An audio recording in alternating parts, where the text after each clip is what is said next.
is Making Stitches. This time we hear how last weekend's Yarndale at Home Festival went, as well as hearing from bag maker extraordinaire Mrs H. I just think really sewing should be an escape, a safe place.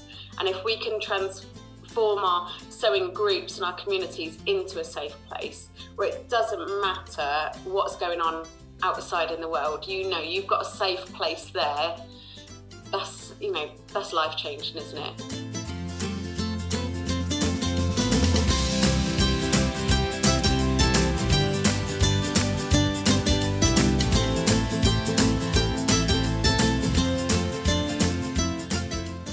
Hello and welcome to Making Stitches. I'm Lindsay, and this week I've got not just one but two guests for you to listen to.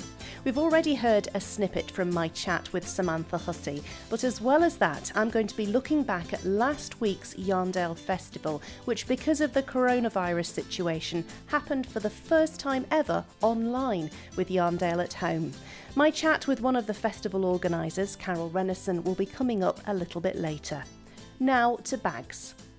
Have you ever fancied honing your bag making skills? Well, in that case, my next guest may well be able to help you. Samantha Hussey is a bag designer based in South Wales. She's written a book, The Complete Bag Making Masterclass. She publishes patterns to make bags through her online shop and hosts bag making retreats. As well as that, she supports an online bag making community. All that, and she's only been sewing seriously for the last few years. I caught up with Samantha recently and asked her how her sewing journey had come about. I did it at school, as most people do, and I did GCSE textiles, and then I didn't do anything creative at all until about 10 years ago.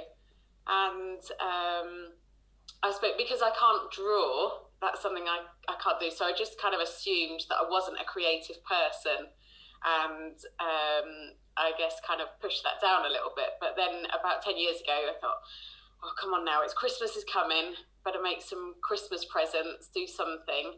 And I discovered actually that I can sew pretty well. So it's funny what sticks with you, even after not using it for so long.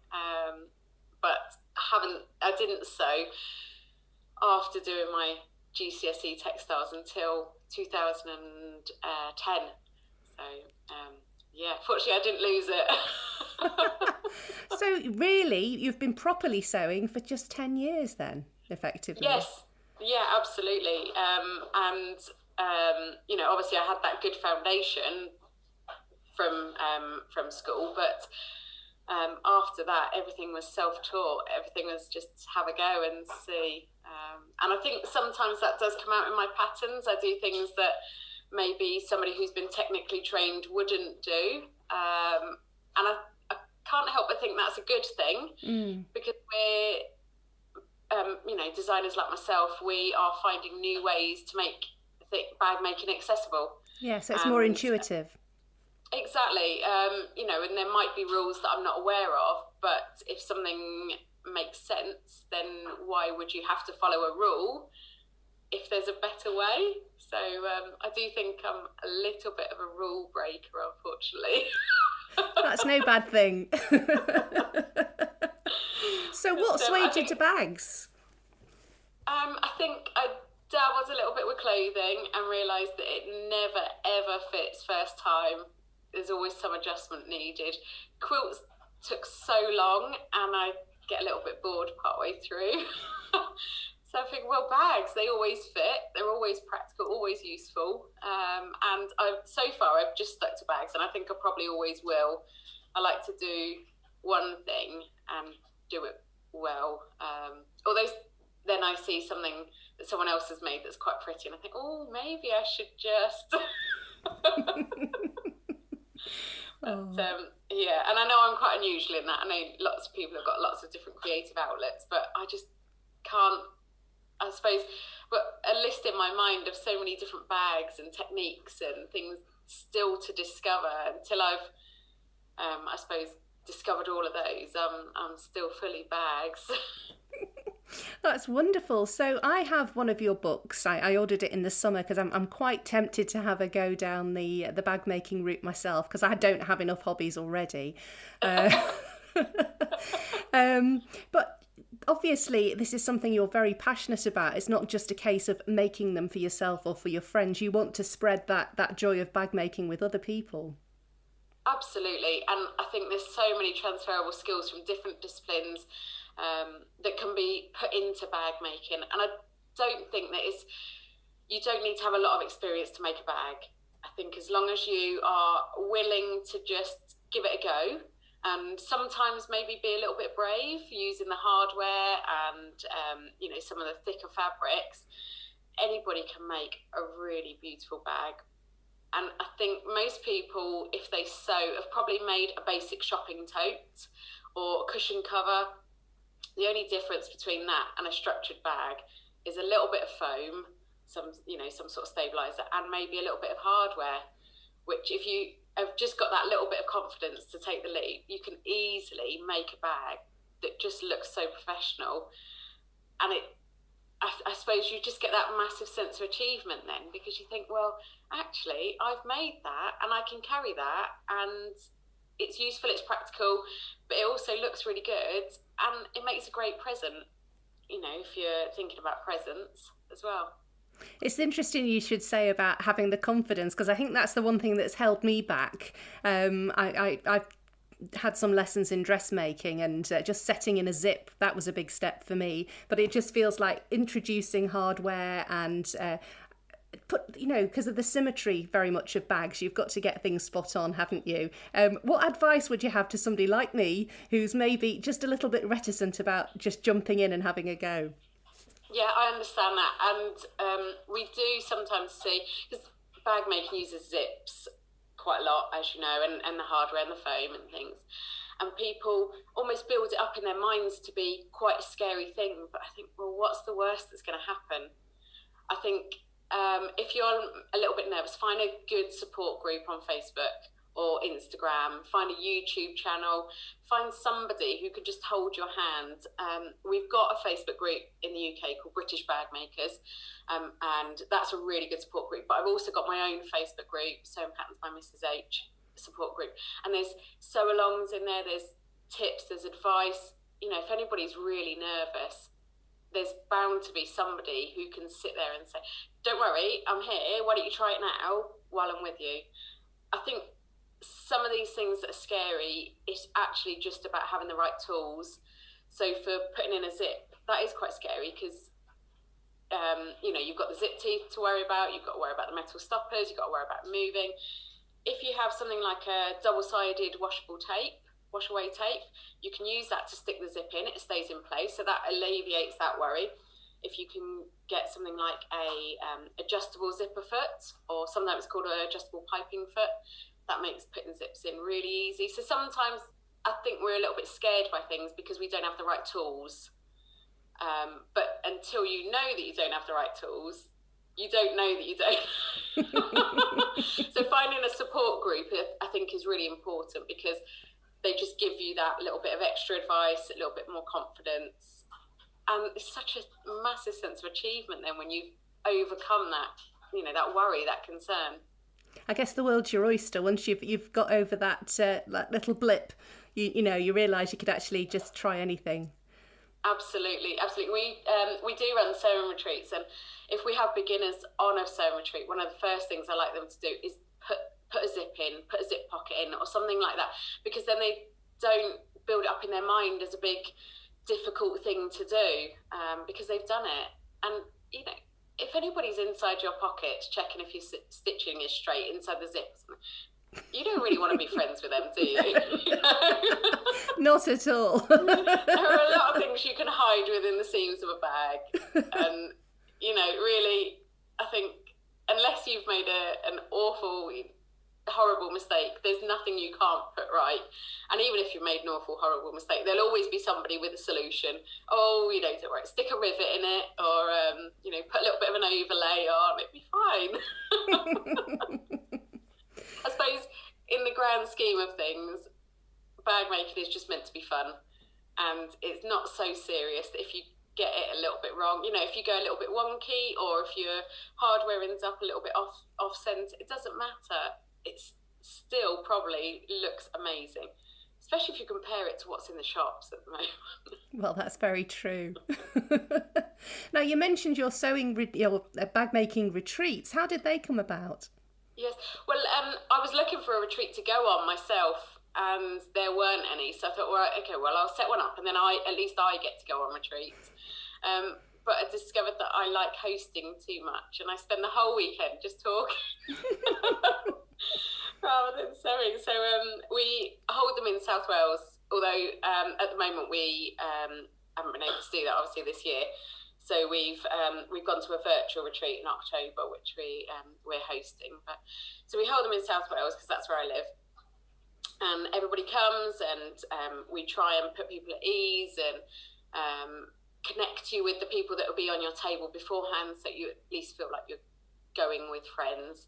And then we just have 3 days of sewing and eating, and we have some retreat exclusive patterns that you can sew, or we do little skill builder sessions, you know, on things like inserting zips, which interfacings to use, using hardware, you know, things that you can transfer across multiple patterns then. That sounds fascinating. An absolutely blissful 3 days, and no doubt an awful lot of conversation in between the sewing. Absolutely. Well, yes. For me, definitely. I think people see me coming and think, oh, go away, I want to get on with some sewing. But yeah, I just love to hear people's stories about where they're coming from, what bags they like to make, what their worries are with bag making, because then we can tailor things, we can help with those. Brilliant. Now, I noticed in your own biography that you have dyslexia, and you mentioned that having that has actually helped you be able to visualise 3D objects, which absolutely is fascinating. Can you tell me a bit more about that? Yes, well, I think I was diagnosed with it in high school, and I've always thought of it as a downfall, or something to almost be a little bit ashamed of, the things that I can't do, and the things that I struggle with. And I think actually my inability to be able to draw comes from my dyslexia. There's been some research to suggest that dyslexics who are creative do struggle with things such as drawing accurately. But as I started making bags, I realised actually I can look at any 3D object and draw out quite accurately the component pieces from that 3D object. Not just bags, anything that you can, see, any 3D shape, I've, got that. And I just assumed that everybody had that ability. It's not really something you think about or talk about, is it? But it was only when I started designing that people would say, well, how did you work out that? We've got one pattern that's a one-piece bag, so the front panel, the back panel, and the flap is all in one. And they're like, well, how did you come up? And I said, well, doesn't everybody think like that? And it turned out that no, actually. So I see that as my superpower, I guess. Invisibility might have been nicer, but seeing 3D shapes is okay. But it just means that I can very quickly identify things. Some of the retreat guests who have been coming for quite a while, they like to tease me a little bit and pull out the bag that they're working on with the component pieces and say, come on then, which bag is this? Most of the time I can guess the bag name or the pattern name and the designer just from looking at the pieces. But wow, that's amazing. I'm sure they're doing it for fun, but sometimes I think, well, I could monetize this, couldn't I? Yes, just identifying parts of bags that have got lost in the system. Yeah, exactly. How is that not a job? Oh, dear me. So what advice would you offer to somebody who is perhaps thinking of dabbling in making bags themselves, especially at this time when there's so much uncertainty in the world and quite a few people have found they've got more time on their hands than they probably would have had normally. What kind of guidance would you give somebody who's considering it? I think firstly, just to have that little bit of confidence. So find a pattern you like, find that designer's support group, find their YouTube channel if they've got it, find yourself somewhere safe, a safe place for you to give it a go, because that's going to give you the confidence to try it. And then I think as long as you follow the directions on the pattern or in the group, we've got various resources, various files of where to find materials and things. And I think you really can't go too far wrong. If you know how to sew, if you've sewn before, things are not that different in bag making. There might be some new terminology, but if you're in that space where you've got the pattern, you've got the designer, you've maybe got their tester team, or experienced people around you who are willing. And the thing about the sewing community is people are just so willing to give their advice and give their knowledge, and it's just I just feel so privileged to be part of it, in a place where there's no competition, there's no trying to better each other, in a place where everybody just wants you to succeed in what you're sewing. And I just think where else in the world can you have a job like that? I just think I'm so privileged. How marvellous. It's lovely to hear, because I've found that myself in craft communities. People are just so supportive, and they want to share. If they'd rather help you and give you some information and get you over, a little bump in the road, rather than see you fall by the wayside and kind of give it up, because there's nothing more disheartening than, hitting the wall with a pattern or whatever you're doing, and you just can't find a way out of it. But the community that's out there is incredibly supportive, isn't it? Yeah. Absolutely. I mean, there are some trickier techniques, and sometimes you can read something and read it and not understand where it's going. But that's when other people coming in with, well, why don't you think about it this way instead? I'm dyslexic, so some of the things that I've written, my testers might understand it. A certain amount of bag makers might understand it, but it might be that you don't understand it, and there's no shame in that, because it's probably how I've written it. And that's when it's great to have the other opinions, or somebody just to some of the trickier techniques. It's not such a massive deal for me to hop on a little video and just demonstrate that little technique if it just helps. And if I've got time and I'm able to do that, then that's something that I think is really valuable. And that's why I love the Facebook group, because you've got the ability to do that.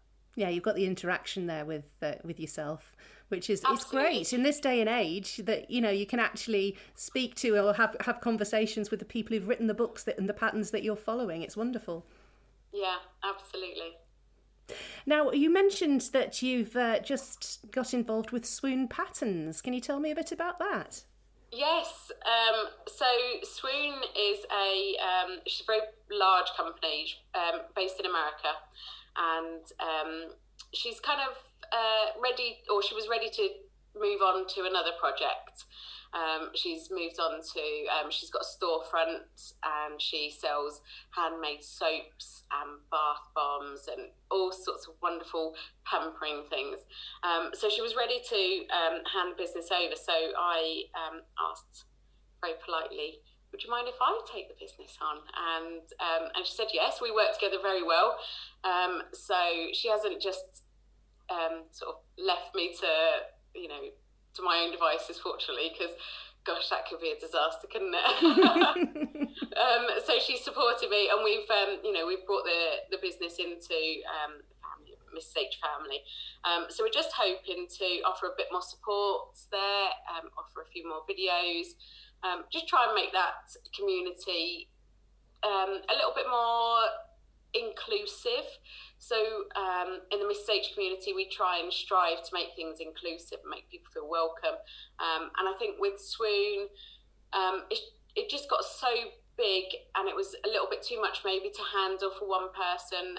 So we've got a little team in there now, made up of Swoon fans who they're just absolutely incredible. Two of the ladies last night hosted a live sew-along with a free beginner's pattern, and they were online for just over 3 hours, sewing this bag together and just making people feel welcome, giving them that confidence. And I just think we've got such a great opportunity there with that culture. You know, there's a number of patterns there, just a great opportunity to make that also a welcome place for everybody, from all races, from all cultures, from all sizes, shapes, genders, abilities.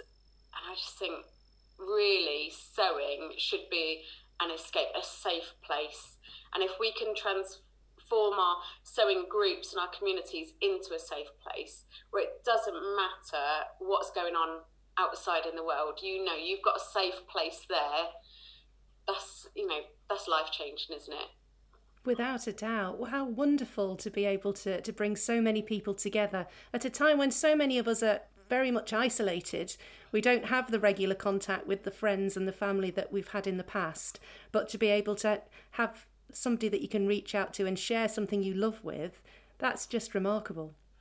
Absolutely. Yeah, lockdown was very, very difficult for a lot of our customers who are they're living on their own, their families have got families of their own now. And lockdown was and it's all very well saying, well, you've got all this extra time, you can do whatever you want, you can sew, it's a great excuse to stay in and sew. Sometimes you can't do that. Sometimes you need that little bit of support from somebody else, that encouragement I suppose a lot of people lost their motivation because, lockdown was just such a horrible time for so many people. Just being able to cope was enough sometimes. And I think that presented us with a wonderful opportunity to connect with others. And we did a little series of, once a week we would go on and do a live, and I'd demonstrate a technique and we'd just chat about things. And I think having that space to be able to do that is just, I think it helped a lot of people to connect. Myself as well, trying to run a business and homeschool and, try and fit in, going out into the outside world once a day. Sometimes you just need that escape. So I think, I hope that was helpful to people who were isolated. I'm really sure that it was. That's amazing. I just cannot reiterate how thankful I am to the sewing community for their acceptance. There's not many jobs that you can go into saying I've got absolutely zero qualifications, but I'm fairly sure I can do this, and people would be willing to give you a chance. And I like to think that now I've kind of proven that I do know what I'm talking about, but I just love that I'm always learning new things, new techniques, and people are just so open to, that with each new pattern I set out to teach a new technique or a new design or, a feature or something. And I love that people are willing to come along with me for the ride, see where we go. How wonderful. Well, what does the future hold for you, for Mrs. H, and for all your projects? Well, I don't know. I never thought I'd write a book, and I've done that now. So it's probably something I've not thought of yet. We've got Bag of the Month Club that we run. That's a monthly subscription club. Myself and Janelle from Emmeline Bags host that. So we've got 2 more seasons of that next year. So we're currently in a season, then the new season starts in January. Who knows if we'll have in-person retreats again next year. I hope we will, because I've really, really missed that community aspect of retreats. And who knows? My thanks to Samantha for speaking to me for Making Stitches. I'll include a link to Samantha's website in the show notes for this episode, and you can find Samantha on Instagram by searching for Sewing Patterns by Mrs. H. And now to Yarndale at Home. If you were anything like me last weekend, you'll have spent a considerable amount of time online enjoying a vast array of how-to videos, listening to fascinating talks with creatives and designers, and adding to an already considerable yarn stash by visiting some truly exquisite yarn retailers online. It was a first for the festival organisers, as with so many other events this year, they were unable to put on a physical festival and had to do an online version. After the 2-day online yarn extravaganza, I spoke to one of the festival organisers, Carole Rennison, to find out how it had been for her. The culmination of a lot of hard work. We've all been thrown into a different world and a different way of working. So we've had to deal with that, and sometimes it's really hard to get your head around how it's going to work and how we wanted it to be, but we've sort of run it all from the website, which has been amazing. And we do have a fantastic web designer, and I think she's just done a fabulous job. I found it very difficult to understand how it's going to work, doing all the Zoom talks and the Instagram lives, and the exhibitors sending in little videos and how it was all going to look. But I don't know whether you looked at the website, but it was all in boxes and quite clear. You could click on the exhibitors, and then you went through to all the list of exhibitors in alphabetical order, and they had their logo.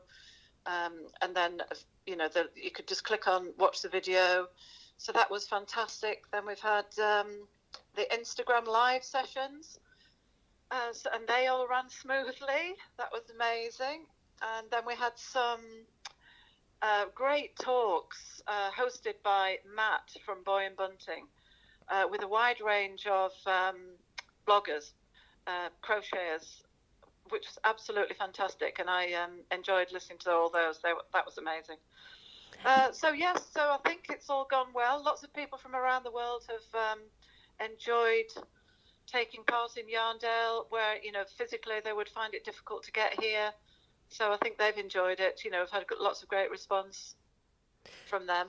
Yeah, I think you're right. I mean, I was lucky enough to be able to attend a couple of the Zoom calls myself, and you could tell that the people that were involved in those were very widespread all over the place, and this just gave them an opportunity to be part of something that normally, unless you've got a ticket and you're there, you can't be. No, they were fantastic, weren't they? Which ones did you catch? I saw Kwanee Cheng on Sunday, and Martin. I know, and Martin up north on the Saturday as well. Just so inspiring. Oh, fabulous, wasn't he? Martin up north. That little story he told when he sort of started getting into crafting, and he got into knitting, and then quite by chance, an older lady who was quite firm with him said, "You're not a knitter, you're a crocheter," and then that little seed was set and off he went. I know, there was no stopping him then, was there? I found that so inspiring, so it was great. And Kwame with the crochet. Yes. The crochet little traveller, the camper van. I know. I had no idea that the front of it came off and it was like a little van in itself, and then there was a camper van on the back. It's incredible. Her Instagram page is just beautiful. It's like almost like a sweetie shop, looking at all the different things that she's got there that she's made in miniature. It's wonderful. In miniature, I think I asked a question when she was talking. It's not a 175. I think it's a 1.25 crochet hook she uses. Goodness me. I know. And if you look in her Instagram, she had a little picture of a bikini hanging off the camper van. Just fabulous. It must be minuscule. Yes. She must have very good eyesight. Yeah, but just great to meet people like that. Yeah, they were very, very inspiring. And those how-to videos that were posted on Saturday and Sunday, they gave such a wide cross-section across. There was the lady talking about the knitting sheaths, which was just it was almost like a lecture on history within Yorkshire, knitting in Yorkshire. I found that fascinating. I had no idea that knitting sheaths were a thing. Yes, and Kingston, yes. That's right. That was fantastic, wasn't it? And there's such beautiful things, aren't they, in their own right, carved and some with names on. Yes, that was really good. Such a good range of how-tos, as you say, from Janie Crow doing the crochet in the round, yes. Yes, and how to hide where you've started. helical striping, was it? Yeah, so I've learnt a lot, and they're still there. Brilliant. If people want to go on the website, yarndale.co.uk, and look at those how-to videos, they're still available up there, so you can you look at those at your leisure. Oh, that's brilliant, because they're an amazing resource, right from, tips on dyeing yarn through to seeing behind the scenes in yarn factories, and then, tips for knitting and crochet as well. It was just, I felt like I was there in spirit, even though we weren't there in body. It was a nice shared experience, even although it wasn't happening as such for real. Oh, well, that's good to hear. And I think on social media, it was just buzzing, wasn't it? Everybody's Instagramming and sharing, on all the different social platforms. So, and that's the way it had to be this year. So, we're so pleased if people enjoyed it. Very much so. Oh, well, fingers crossed for next year, because it will be wonderful to be back in the auction mart, and I shall be buying my ticket, that's for sure. Yeah, so that'd be great. I mean, I think we still will plan to do something similar from the website. Have a part of that, even if we are in the physical auction mart next year, because it went down so well, and it just gives everybody a chance to have a peek into the Yarndale show and team if you can't get there physically. Oh, that's marvellous. What great news. So something positive has come out of this situation then. Yes, yeah. It's learning all the time, isn't it? Yes, learning to adapt to situations, and it does just bring up different things. Thank you, Carole, for speaking to me earlier this week. I can't wait to visit Yarndale in person next year. Don't forget that the fascinating how-to videos are still up on the Yarndale website if you haven't already had a chance to watch them. They cover a whole host of different subjects and techniques. I'll include a link to the website in the show notes for this episode. And that brings this episode of Making Stitches to a close. Thank you so much for listening. If you enjoyed listening, please let your friends know about Making Stitches, or leave a review on your favourite podcast app so more people can find the podcast in future. I'll be back again in a couple of weeks' time, when I'll be sharing a chat with my first ever guest from Down Under. Making Stitches is going international. My name's Lindsay, and this podcast was recorded and edited by me. You can also find me on my blog, Postcard from Gibraltar. Thanks again for listening, and until next time, keep safe and enjoy your crafting.